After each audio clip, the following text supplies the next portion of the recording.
Hi, y'all. I've got my coffee and am wandering around the garden and thought maybe you guys would like to see it all. Not all of it, just the veggie garden. Yeah, cool. Well, come on.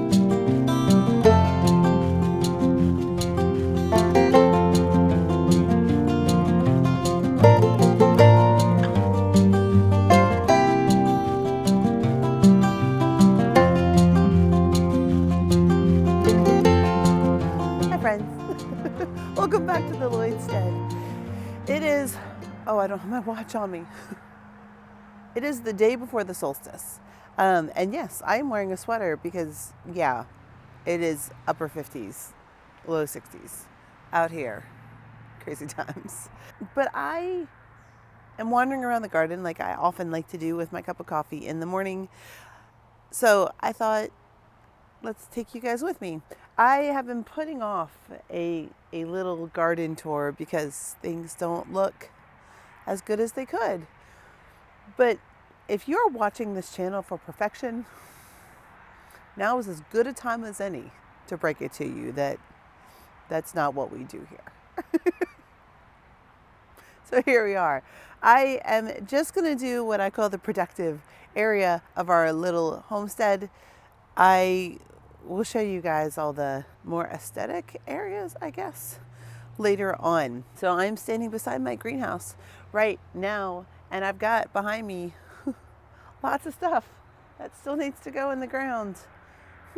That's on the list. I also have on this side of me, I've got my coffee and I'm holding my camera so I can't point very well.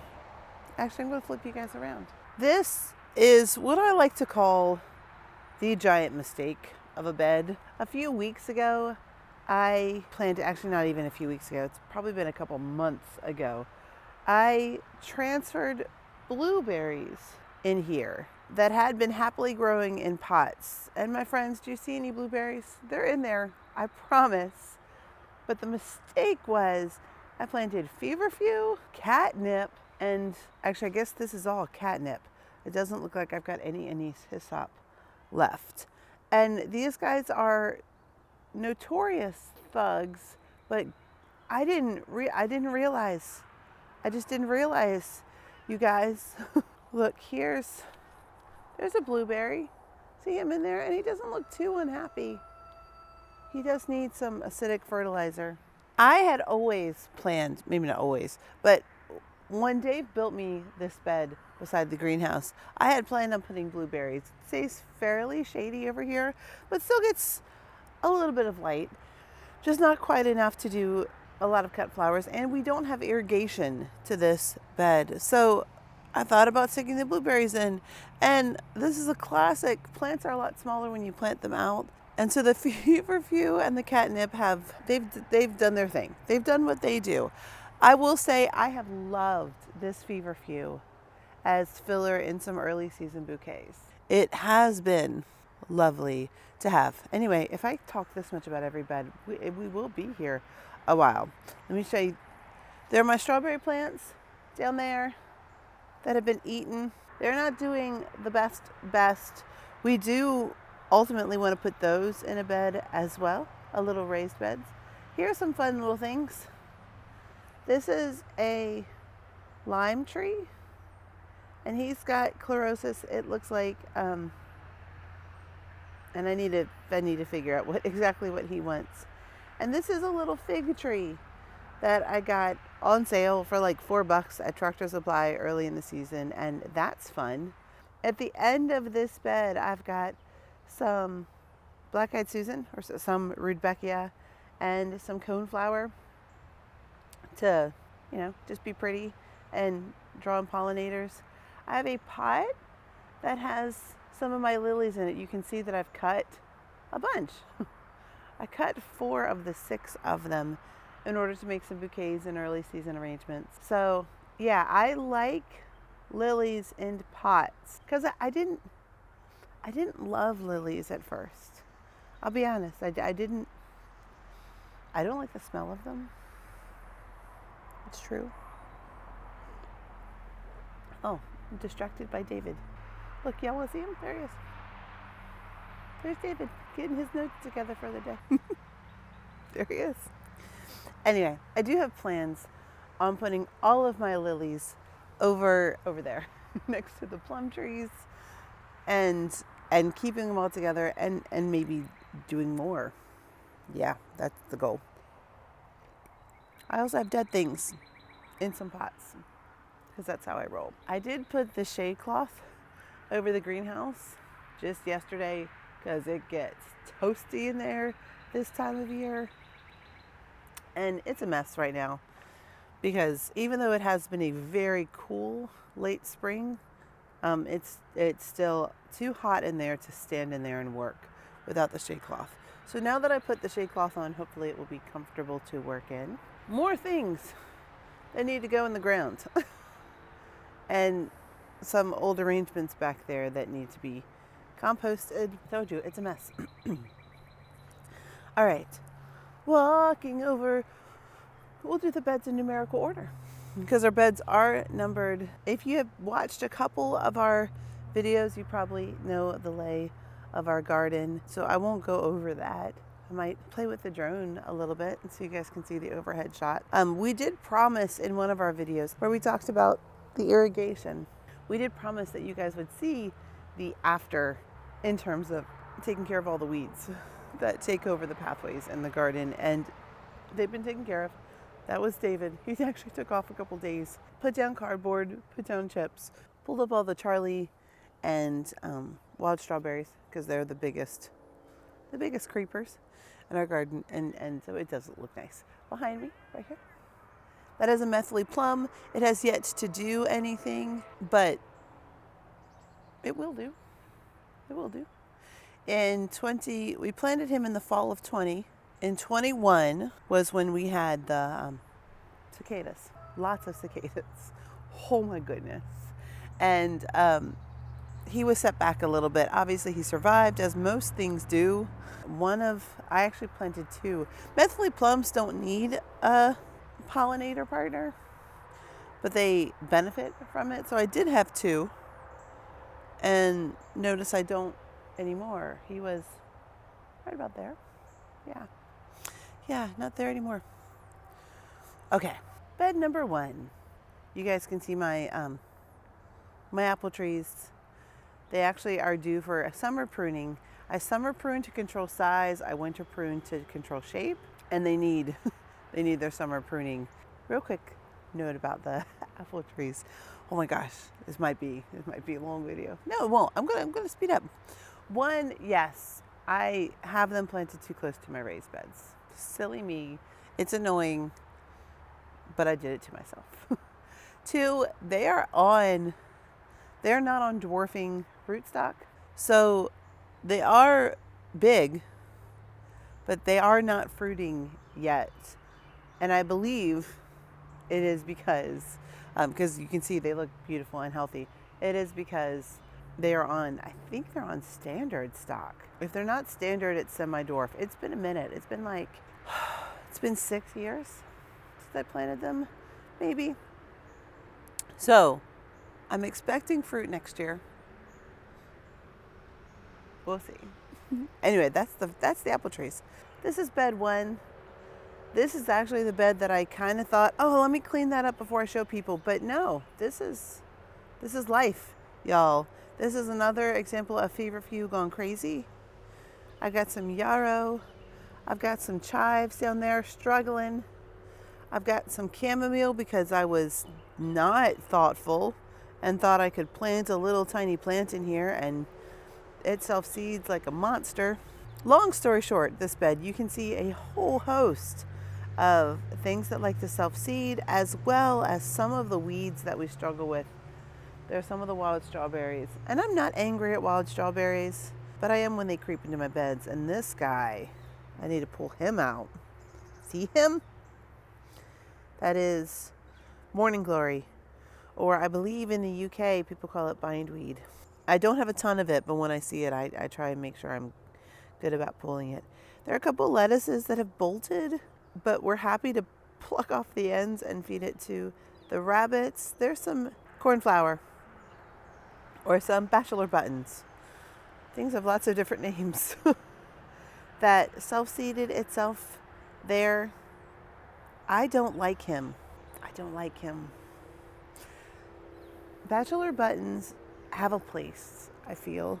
And I've seen some beautiful design work that incorporate them. To me, they are hard to harvest and they are hard to clean, the stems. And I just don't love them. And so I actually haven't seeded them in 2 years. But I get a volunteer every year. And this year I actually looked at it and thought, you know what, I'm going to leave it. But here's what it did. Let me show you what it did. I actually put a little cage around him because he grew so big, he flopped over into my Canterbury bells, which had been upright and beautiful. And so now these guys have flopped over and they're still glorious. I'm actually very excited about having grown them. Look at how much fun.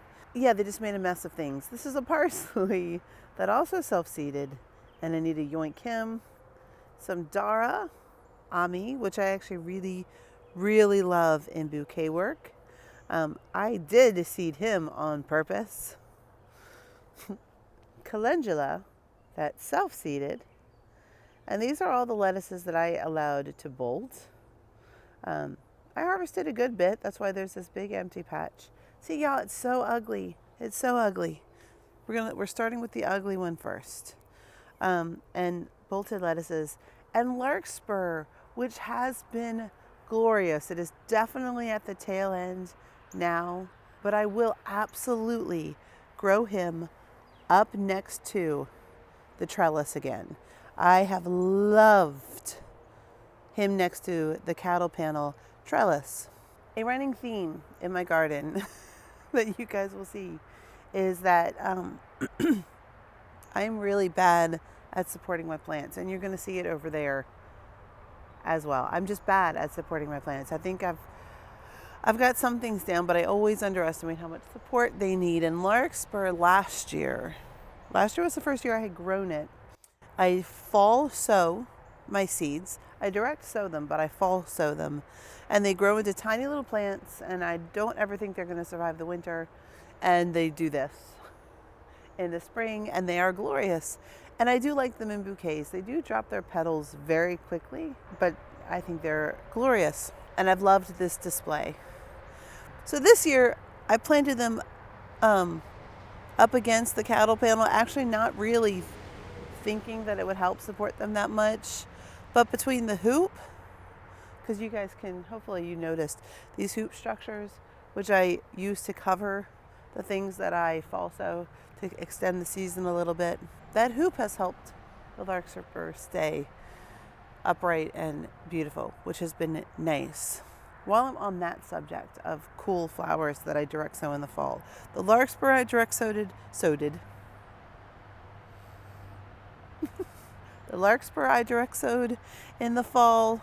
The Dara that isn't here that I sowed in the fall. The Canterbury bells I actually started as plugs and then transplanted them in the fall of last year, and I think that was it. I can talk more about the plants the flowers that I sow in the fall. I'm going to try to do more. I'm sorry. Something in my eyeball. And there's a bunny rabbit. Don't eat my food, bunny rabbit. By the way, as I swing around wildly, just because I know people are curious, that is not my house. That is my neighbor's house.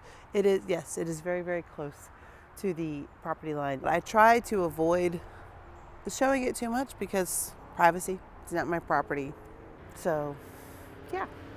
All right, this bed. Hello. Sir Mallow has joined us. Bed number 2. Those are some sugar cube melons, which we really like personal sized melons. One, because our growing season is not super long, so it gives us a harvest. And there's only 3 of us, so we don't eat giant melons. These are there's a line of peppers, and look, peppers to go in the ground down there. That needs to happen. These are some zinnias and some weeds. and some basils. And then here's a little line of Lizzie anthus. And none of them look terribly happy. The peppers look good, but all of those little transplants I allowed to get more root bound than I should have. So especially since it has been one of the driest springs on record here, a theme that that might come up again and again. I feel like I've said that a couple times, but it's been crazy. It's been a little scary actually to be so dry so early in the year. So they've struggled a little bit, but I think they're going to pull through. So flowers, basil, and a line of peppers that I need to string them up the way I did the other ones in the video that should have popped up right before this. There are those are giant rattle poppies, which are beautiful. Either that or Hungarian blue. I actually can't remember. Maybe they're Hungarian blue. Either way, they were glorious. I should have taken a quick picture while they were super pretty. But I like to grow them, one, because the flowers are lovely for the very short time that they last. These are bread seed poppies. But those pods are just the coolest things in the world for arrangements and such, and very easy to save seed. So in this bed, again, there were a couple things that I stuck in that I allowed to be root bound that didn't make it. So I need to reseed. I had some zinnias in here. There's some bouquet dill that I seeded a whole line and only had 2 come up. There's some bupleurum, again, seeded a whole line. I am not in the habit of having to hand water a whole lot, and it's spring and I work at a farm, so it's been crazy. And so some of these seeds and seedlings that I put in, I did not keep up with in this very dry weather. I'm just not used to it being this dry at the end of May and early June. So yeah. Oh yeah, look how groovy my coffee cup is. It's so cute. I like it. Some garlic. I do plant hardneck garlic. It is more flavorful, and you also get scapes. And I need to come out here and cut those scapes off before they go to bloom, because you can use those little curlicue scapes for all sorts of things. Interplanted among the garlic is some calendula that there's some that's coming up. It actually, I don't expect that it's going to be too long before the garlic can be harvested. Another poppy. This one you can see there's a couple flower heads that are about to open. And then some summer squashes. And then down there somewhere are some beans. I like rattlesnake beans. They are delicious, fresh or dried. Bed 4. These are the dahlias that have been featured in a couple videos now, when I potted them up and when I planted them out and put this support system in. This one's working really well. There are, for reference, there are 4 plants in here. And it looks like I'm going to be harvesting dahlia flowers pretty soon. Those are volunteer sunflowers. I'm happy to let them grow. They actually really enjoy the trellis system that I put for the dahlias. You can see their leaves are shredded from a hailstorm that we had a couple nights ago. The rest of this bed is a mix of successes and failures, as with the whole garden. There's some pak choi. We did get some harvests off of it. It does not like when things warm up, and we've been scooching into the 80s here lately, so he's bolted, and I need to just pull him out. Although I don't mind those yellow flowers so much. I think they're lovely. There's some Dara that's coming up, some Ami. There's a couple lettuces. I'm always overzealous when I seed lettuce, partly because you get a bajillion seeds in a packet, and partly because I always think we're going to eat more than we do. So there was a whole line of them, but I harvested quite a few, and then there's just a handful left, and they were actually decimated by the hailstorm. So I need to pull those out and give them to chickens and bunny. I did plop in some celosia, again, with the whole root mound issue. So they're struggling a little bit. Hopefully they'll perk up. This is some calendula. This is a mix that I haven't grown before called maybe Flashback. Here, let me look at the tag because I did put a tag in. Orange Flash. Orange Flash calendula. I haven't grown before, and I'm very excited about that. Right next to it is some Pink Beauty Saponaria, which I haven't grown before. And hey guys, look, surprise, surprise, it needed more support than I gave it. So now it's flopped. It's what I do. I actually have seen some other flower gardeners who just plant this at much closer spacing, and it makes smaller sprays and they don't flop quite so readily. So I will try that next time. I actually have some more seeded somewhere else in the garden, but I'm actually going to harvest that very shortly to use in some bouquets because it's ready, and I do think it's lovely, and I think I will still be able to use it. There are some weeds in here, not that many though. There's some aster, some salmon aster that I seeded. There's some just carrots, some starburst carrots, which didn't get the best germination, but it got better germination than I would have expected given how dry it was. And some bells of Ireland. And a random little milkweed that decided to find his way in my garden. And I'm happy to let him stay there. I know he's going to self-seed. I know he's going to be a thug. I can pull him out where I don't want him.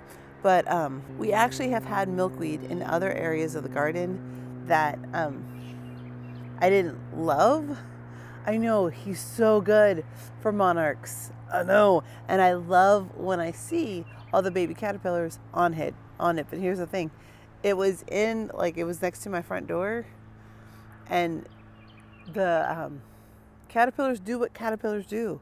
And so I just had like dead sticks next to my front door. And I didn't love that.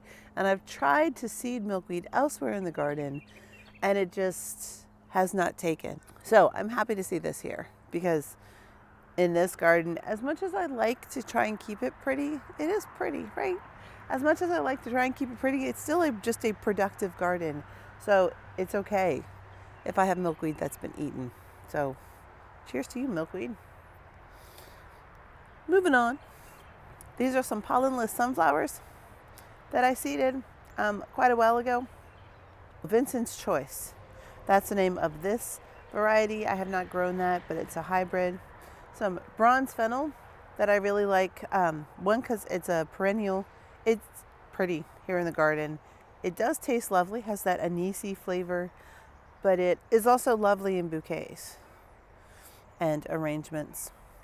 I won't spend too long on the dahlias because, again, they have been featured in a couple of videos. Look how beautiful. This is one of my favorite varieties. That size, this is called Gideon, I believe. It just has a perfect size for working into bouquets, and that color is one of my favorites. It's a shame he had a little bit of petal damage, but I'm going to come out here and direct seed some more rattlesnake pole beans. You can see the vestiges of where it grew up over the trellis last year. Oh, and here, I skipped this. There are some cucumbers down in there that are kind of stretching towards the light, and they seem okay. They don't seem to be shaded out too much. I was a little worried. This, to give you perspective, this is south. So I planted them at the south end of the bed, and because we're 32 degrees latitude, having them in this position, they do look like they're getting enough light, which is cool.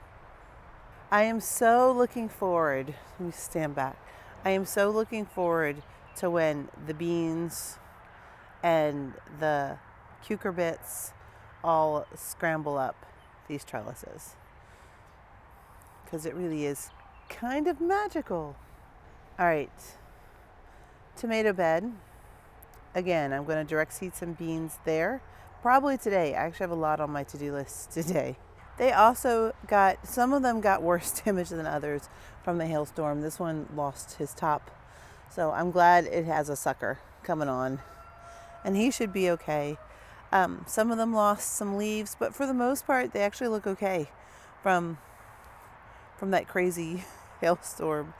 And you can see I've got quite a few sunflowers popping up in there, quite a few marigolds, sunflower, marigold, oh, pitiful sunflower, weed.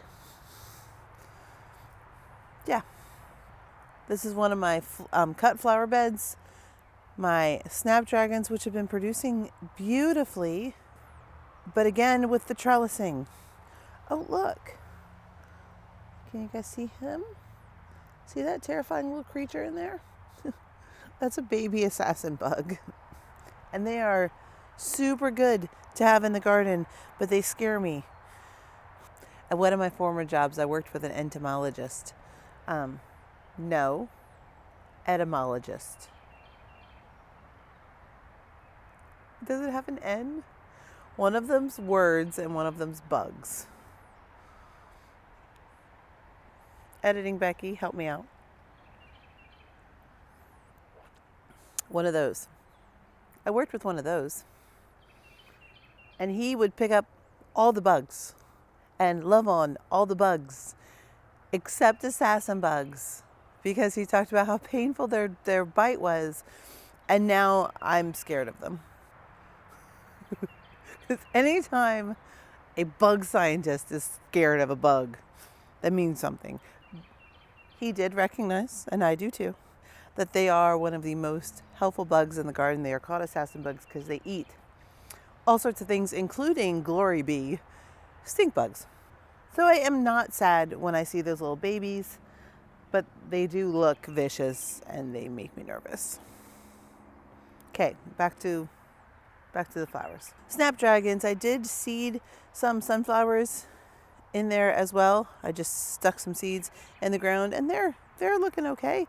They also got hit by some hail. Straw flowers, which are some of my favorites. I love straw flowers so much. I love them for dried arrangements. Some amaranth that has self-seeded itself there, and I just let it come up. Down here are some celosia, which are not getting as much light as I think they want, but they're getting there. Ooh, sorry, amaranth. Again, look at all the hailstorm damage. Some more Dara, Ami Dara. This looked beautiful. This actually usually does not require that much staking, except right here. I will insert a picture because I've cleaned it up. You guys know Colonel? You guys know the Colonel, right? If you've watched my videos, you know the Colonel. She's the white chicken that always gets out. And lo and behold, she was building herself a little nest right in the middle of my Dara. And I didn't notice. I noticed she was getting in the garden, which she normally actually doesn't. She's normally pretty good. And so about a week ago, I noticed that she was coming around the garden more. She had herself a little nest, and there were like 10 eggs in there. So it had been a minute that she'd been working on her eggs, and something found it. A raccoon or something, I imagine. So that's how I discovered it, because these were like, she had them all. They were all closed up. She was well hidden. She did a pretty good job. I don't know when she was planning on starting to sit on them. Anyway, something got in there, got a couple of the eggs. I found them elsewhere in the garden, and let me discover that. So that happened. We did clip her wings. It kept her in the run for maybe a day. Actually, it wasn't even a day, like a couple hours.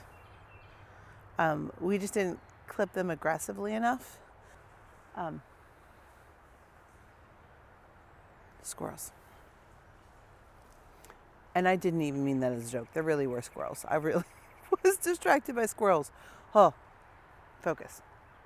Back to this. Zinnias that are starting to pop up. Yay! Again, didn't stake those either. That got snapped off by the hailstorm. Otherwise, they actually seem pretty good. Here's some mammoth sunflowers that I planted to eats. I'm not sure what these are. I don't know. I let them grow because I thought when they first started coming up that they might be amaranth. And they still might be. I'm not completely sure. Y'all, if you think you know what these guys are, leave them in the comments and tell me whether or not I should pull them up.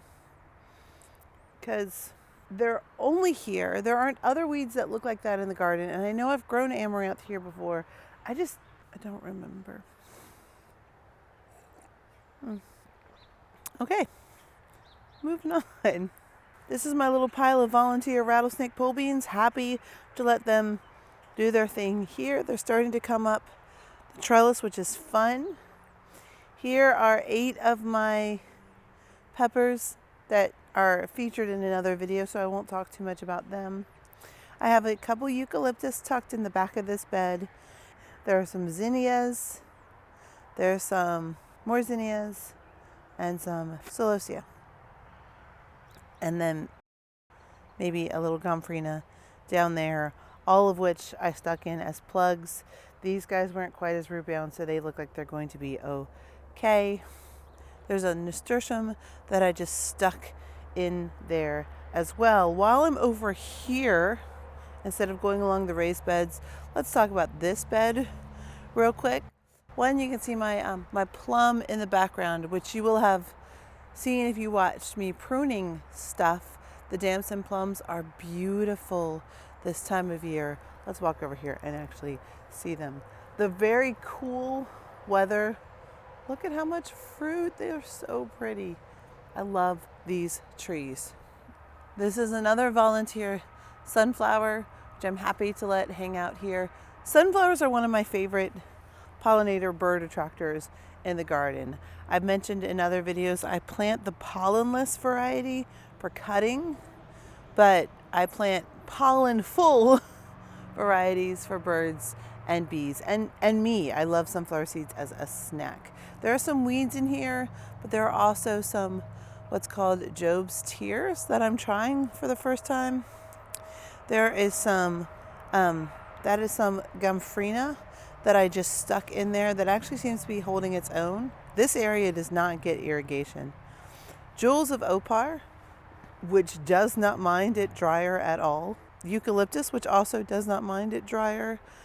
And a whole line of Lizzianthus, which were a gift from the farm that, again, I allowed to get a little root bound, so they look a little stressed, but they're doing okay. And look, Creeping Charlie.